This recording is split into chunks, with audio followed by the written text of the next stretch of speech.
Here we are in Christchurch Fulwood, and I've come here this afternoon to meet with a couple that we see a lot around these days. But I think it's fair to say that years ago we would barely have seen them, if at all. Is that a fair comment, Peter? It is fair, because I don't think I even realised there was a church here. My only recollection was going past on the bus on the way to work in the morning and seeing the graveyard. So you'd go on the bus to work, and I dare say you'd go on the bus to all sorts of places in Sheffield, and not least of all to Bramall Lane. You're a keen Sheffield United supporter. Yes, I was and still am. Sheffield United were my abiding passion in those days, watching them at Bramall Lane through all the various ups and downs. And then there came a time when you went along to Bramall Lane for another reason other than a football match. Yes, in 1986 Billy Graham came to Sheffield to do a mission just for Sheffield, and I was quite interested in the fact that he was coming. I'd heard of him, but although I didn't know much about him at all, and I have to admit though that my main interest was in seeing Bramall Lane full. So how did you get to go to Bramall Lane? Well, in the November before Billy Graham, I had a friend who was terminally ill, and I went to see her, and I was upset to think that I couldn't think what to say to her because there was no hope. And so at Christmas time I came down to fulwoodchurch and to say a prayer for her, and then in the January unfortunately she died.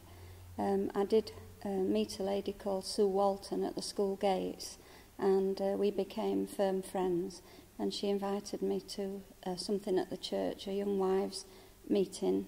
I'm afraid we couldn't come because on the day her daughter was poorly, so we didn't get that day, but we carried on the friendship, and when it came round to June, she and her husband invited us to Billy Graham. And what happened next? After we'd been to Bramall Lane, we went to Sue and Peter's for a meal, and we had a discussion about forgiveness of sin, and it all seemed a bit too good to be true, and so the conversation was getting a little bit heated, so we left that for them. That was on the Friday, and on the Sunday I just woke up with an overwhelming urge to go to church. So I told Peter, and he said it was fine. I came down here, and Sue was on the front row with another friend, and I was just amazed that there was a guitar, someone playing a guitar in the church, and it all seemed very relaxed. And Philip Hacking gave an address, which I don't remember what he said then, but I do remember at the end he said, maybe some of you went to Billy Graham, would like to know more about the Christian faith, but didn't like to go forward on the night. Well, that just summed myself up, so I took one of the booklets that he was offering. So we've heard about your story, Janet. How did it go on for you, Peter? Well, Janet came back full of excitement, and I was suitably unimpressed, I think. I was quite happy for her to go to church, but I had no inkling myself, no inclination to go to church. And so I just busied myself on Sunday morning washing the car and reading the Sunday papers.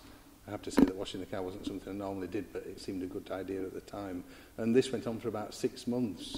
When it came to nearer to the Christmas, I needed to get Janet a Christmas present. So I went to the Christian bookshop in Sheffield and found something there that I thought would be suitable, but also bought myself a book called This is Christianity. I think by that time I was interested myself to find out more, and I wanted to know a little more about the history of the Bible and about what Jesus actually said and did. So I brought this book, and about the same time I had begun to meet some of Janet's Christian friends, and I have to say they made a great impression upon me. They seemed to have something about them which was different from other people I'd met. And soon after Christmas, after being out for a meal with a couple who we know from the church, I just found myself laying in bed thinking, this is all true, and if it is true, I need to do something about it. And I think it was at that time, I can't remember exactly what I did, but I think I cried out to God and said, I'd like to be a Christian too. So it's really a story of being invited to an event and then meeting other Christians and then being drawn in that way. It was indeed. I mean, going to the Billy Graham was interesting, but I think reflecting now, I'm not sure I would have gone up on my own.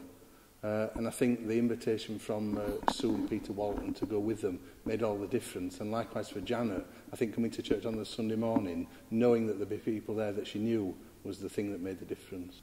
Well, thanks very much for telling us your story this afternoon. It's been fascinating to hear that. Thank you.